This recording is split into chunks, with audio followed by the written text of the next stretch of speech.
For me, I think the biggest thing that football taught me was how to overcome adversity. At some point in your life, you're going to have some tough times. You have to have that next play mentality.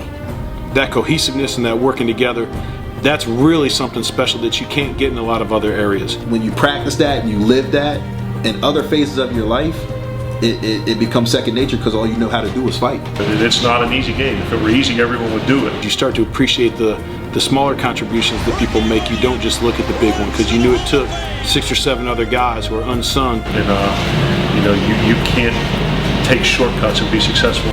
Doing what they do to make it possible for the guy getting the press clippings or whatever it might be. In this game, whether it's as a coach or a player.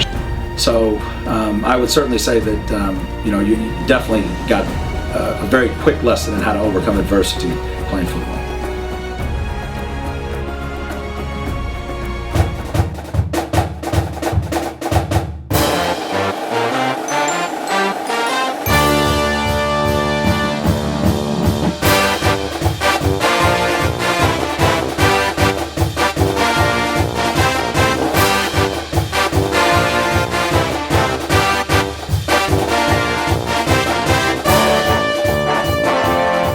Welcome to FootballGamePlan.com, where football makes sense. I'm Emory Hunt, the czar of the playbook, bring you our preview of the 2016 St. Petersburg Bowl between the Miami of Ohio Redhawks and the Mississippi State Bulldogs. Now let's start this video off by taking a look at some keys to victory.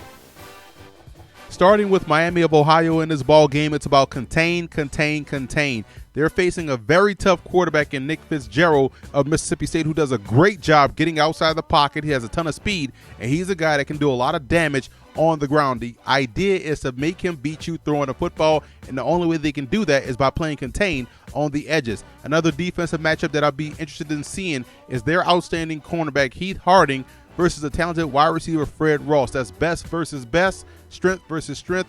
Harding has to win that battle throughout the course of this contest. And on offense, their offensive line has to be able to bring their A game. Over the course of the season, they've allowed 41 sacks. Now, granted, they've gotten better over the course of the season, which led to their sixth game winning streak to get them into this bowl game. But that offensive line cannot have an off day versus Mississippi State.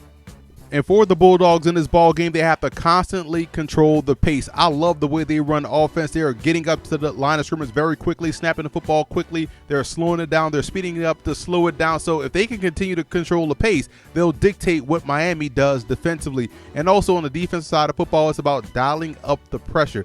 They're facing an offensive line, like I said before, that has given up 41 sacks on the season. That has gotten better as of late, but Mississippi State does a great job in applying pressure. If they can keep that downward pressure on that offense, I think it bodes well for their chances to win this game. And I think offensively, they have to win on the perimeter. Miami of Ohio does a great job matching up one-on-one across the board. They're two corners, even their nickel back does a great job at matching up one-on-one versus receivers. And if they can't win on the perimeter offensively and defensively because of the way Miami of Ohio stretches the field, then they could struggle in this ball game.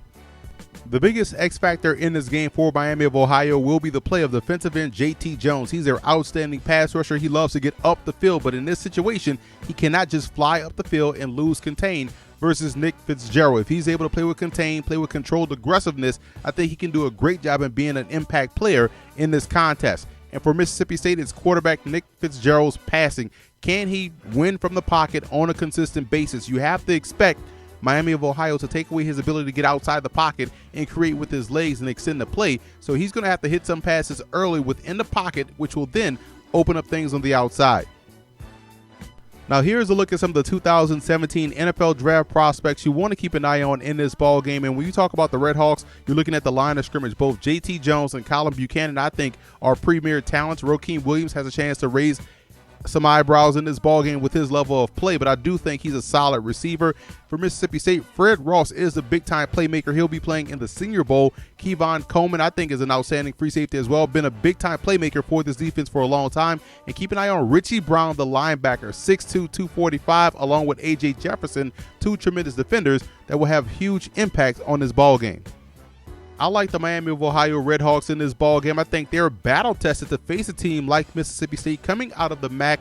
They face teams that try to run up-tempo, that love to spread the field. I think they'll do a great job of keeping Nick Fitzgerald in the pocket and taking away the one aspect of his game, which is his running, and force him to make plays consistently in the passing game. Like I've said before, their offensive line, while it has had its issues, they've gotten better over the course of those 6 games. So I do think, along with the extra bowl prep, they'll be locked in, ready to go to upset Mississippi State.